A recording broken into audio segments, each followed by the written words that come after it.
等待连接。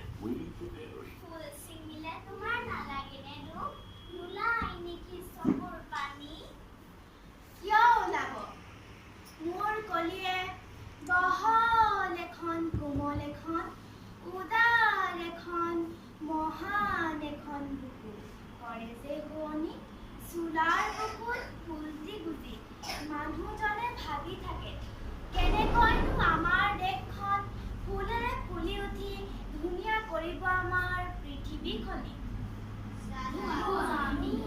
চিনো আমি সেই যে এখন বহল এখন কোমল এখন মহান এখন হিয়া মৰম প্ৰীতিৰে পৃথিৱী ভৰাই দিয়া মন বুকুৰ পৰাশীজন আমিও ভাল পাওঁ তেৱে আমাৰ নেহেৰু খুৰা হাজাৰ মণি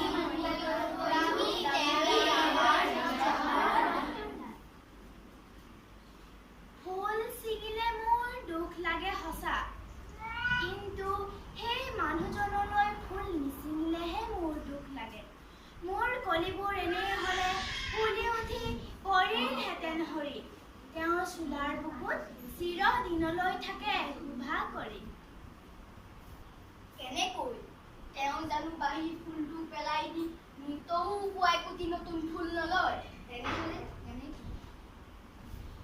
এনেকৈ সঁচা তেওঁ নিতৌ একোটি নতুন ফুলকলি চোলাৰ বুকুত লয় বুজি কালি মৰহা ফুলকলিটো হেৰাই নেযায় আজি ফুলা ফুলকলিৰ লগত কালি মৰহা ফুলকলিটো বান্ধ খাই আছে পুৰহি শুকোৱা কলিহঁতেও সিহঁতৰ হাত ধৰি নাছে সময় এনাদৰিয়ে গাঁঠো মালা যুগমীয়া আজিকালি আৰু পৰহিক অন্তৰৰ সৈতে মিলাই দিয়া আৰু পুৰণিৰ সৈতে মিলাই দিয়া পুৰণিৰ সৈতে নতুন সদায় নেদেখা ডালেৰে বান্ধ খাই আছে আৰু মোৰ ফুলে তাৰ বাবে অৰিহণা আছে জানিলো ফুল নুফুলে কিয় হীৰালালে নিছিঙিলে ফুলিবানো কিয় ব'লা আমি যাওঁ ব'লা হীৰালালক জনাই আহোঁ গোলাপ ফুলৰ বিষৰ কথা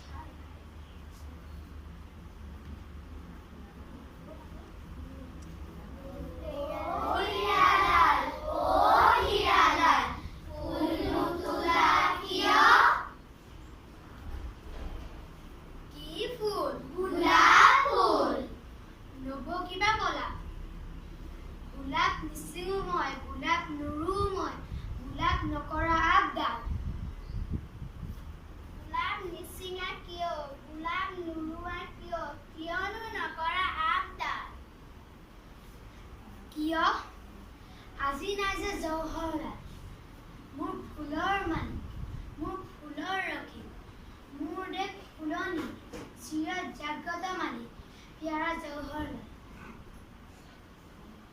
হীৰালাল কোৱা ফুল যদি নোলোৱা হাতত খন্তিলৈ তুমি কলৈ বাৰু যোৱা এইবাৰ ৰুম মই বেলি ফুল যি ফুলৰ পাহিবোৰ অগ্নিৰ শিখাৰ দৰে ঊৰ্ধ্বমুখী ৰংজাৰ জুইৰ দৰে সোণোৱালী আৰু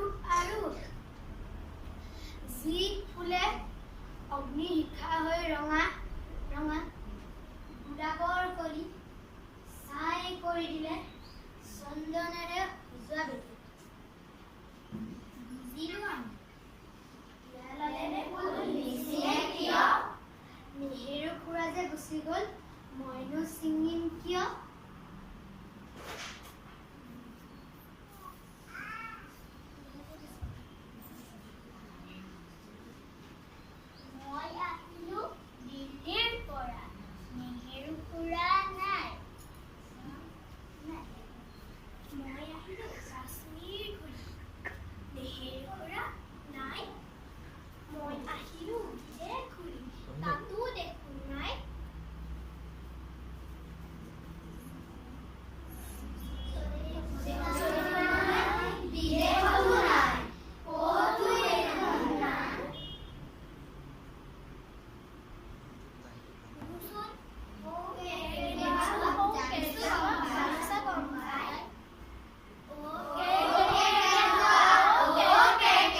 দেউতাই কোৱা কথাটি এতিয়া আছিল যে কণমানি শিল।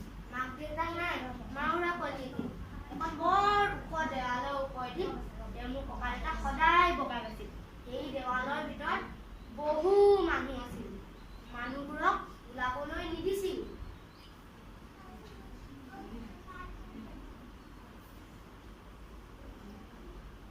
জেলখানা হৈ ওখ দেৱালেৰে ঘেৰা ঠাইখিনি আছিল জেলখানা। হয় চাগৈ, মই সেইবোৰ নাজানো। সেই জেলখানাতে বগা ওখ ধুনীয়া মানুহ এজন আছিল বোলে। তেওঁ সেই দেৱালেৰে ঘেৰা ঠাইখিনিতে গছ এজোপাৰ তলত বহি কিতাপ পঢ়ি থাকে, নহলে লেখি থাকে। তেওঁৱেই তেনে আমাৰ নেহেৰু খুৰা। সময় পালেই সদায় কিতাপ পঢ়ে। হাজাৰ কামৰ তাতো নেৰাহঁতৰ কিতাপখন। তেওঁৱেই আকৌ ইংৰাজক কৰিছিল ৰণ। তেওঁ কি কিতাপ পঢ়িছিল, তেওঁ কি কিতাপ লিখিছিল, আমি সেইবোৰ নাজানো। দেউতাই মোক আন বেলেগ এটা কথাহে কৈছিল। কি কথা কি কথা? তেওঁ থাকে পঢ়ি আপোন মনে আৰু ককা দেউতা ওচৰতে অনুমতি। ককা দেউতাই হেনো ভাবে এওঁ মানুহে মূৰ্তি এটাহে। এদিন কি হ'ল জানা? কি?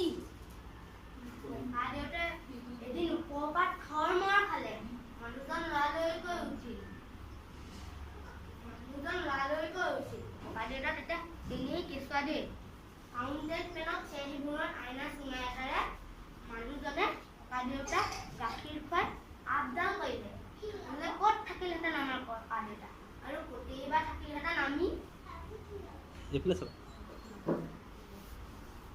নেহেৰু খুৰাই অকল আমাকেই নহয়, তোমালোককো মৰম কৰিছিল। এই মৰমীয়াল মানুহজনৰ কথা আমাৰ সমাজত ওলায়। শুনিছো তেওঁ এতিয়া দিল্লীত থাকে, আগতে এলাহাবাদত আছিল।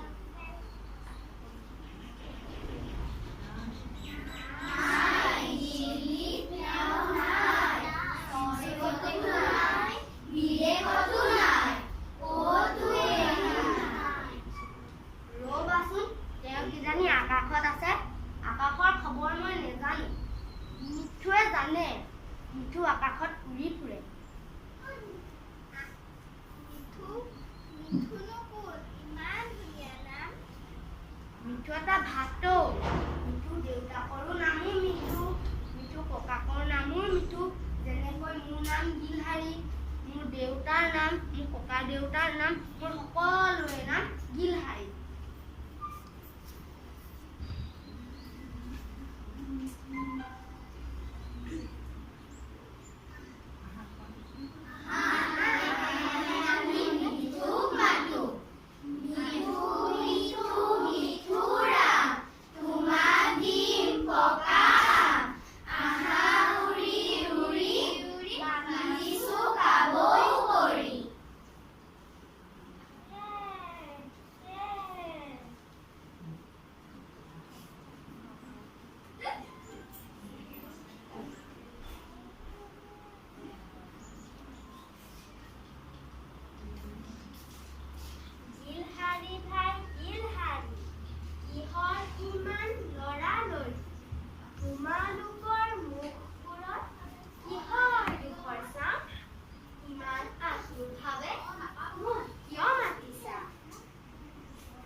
বুলিব ধেৰু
কষ্টহীন যাত্ৰা তোমালোকে নিবা বহিয়া তোমালোক ভাৰতৰ প্ৰত্যেক